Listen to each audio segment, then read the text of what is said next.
Hello friends, welcome to Kavi foods. இன்றைக்கி நம்ம ப்ரெட்டை வச்சு சூப்பரான குலோப் ஜாமுன் எப்படி செய்யலான்னு பார்க்கலாம் வாங்க ஃப்ரெண்ட்ஸ். இப்போ நான் 5 ஸ்லைஸ் ப்ரெட் எடுத்துருக்கிறேன். இது பெரிய சைஸ் ப்ரெட்டு.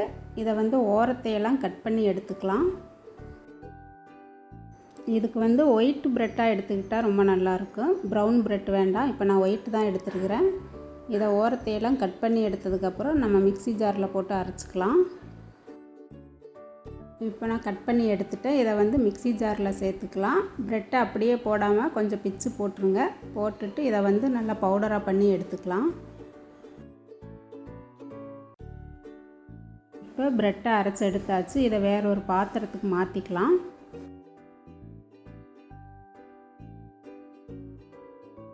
இதில் நீ சூடான பால் கொஞ்சம் கொஞ்சமாக சேர்த்து நம்ம அந்த குலோப் ஜாமுன் மாவு பதத்துக்கு பிசைஞ்சுக்கலாம். சூடான பால் ஊற்றும்போது தான் நல்லா சாஃப்டாக பிசைய வரும். அதனால் சூடு பண்ணிவிட்டு கொஞ்சம் கொஞ்சமாக பால் சேர்த்து இந்த மாதிரி பிசைஞ்சுக்குங்க. இப்போ பாருங்கள், நல்லா நம்ம குலோப் ஜாமுன் மாவு மாதிரியே பிசைஞ்சு வச்சாச்சு.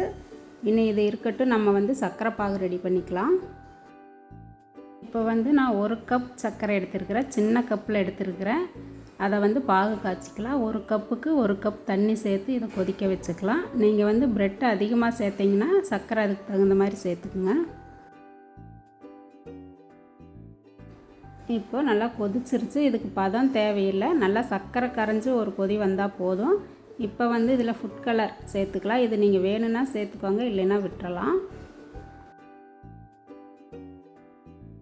இப்போ இது நல்லா கொதிச்சிருச்சு. இனி இதில் நம்ம கொஞ்சமாக எலுமிச்சை சாறு சேர்த்துக்கலாம். எலுமிச்சை சாறு சேர்க்கும்போது இந்த பாகு கெட்டியாகாமல் இருக்குது. அதுக்காக சேர்த்துட்டு ஸ்டவ் ஆஃப் பண்ணிடலாம்.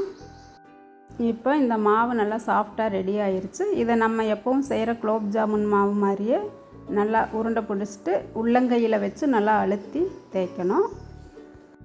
அப்போ தான் வெடிப்பு இல்லாமல் இருக்குது. உள்ளங்கையில் வச்சு இந்த மாதிரி தேய்க்கும்போது இந்த மாதிரி நம்ம எல்லா மாவையும் உருண்டை பிடிச்சி எடுத்துக்கலாம்.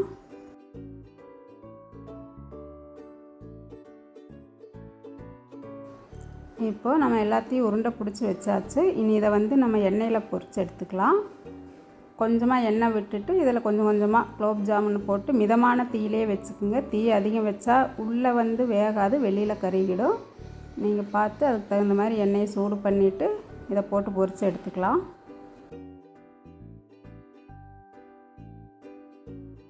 இப்போ பாருங்கள், இது நல்லா வெந்துருச்சு, கலர் மாதிரி. இனி இதை எடுத்துக்கலாம். இதே மாதிரி எல்லாத்தையும் நம்ம செஞ்சதுக்கப்புறம் சர்க்கரை பாகில் போட்டுட்டு ஒரு 1/4 மணி நேரம் ஊற வச்சு அப்புறம் எடுத்துக்கலாம்.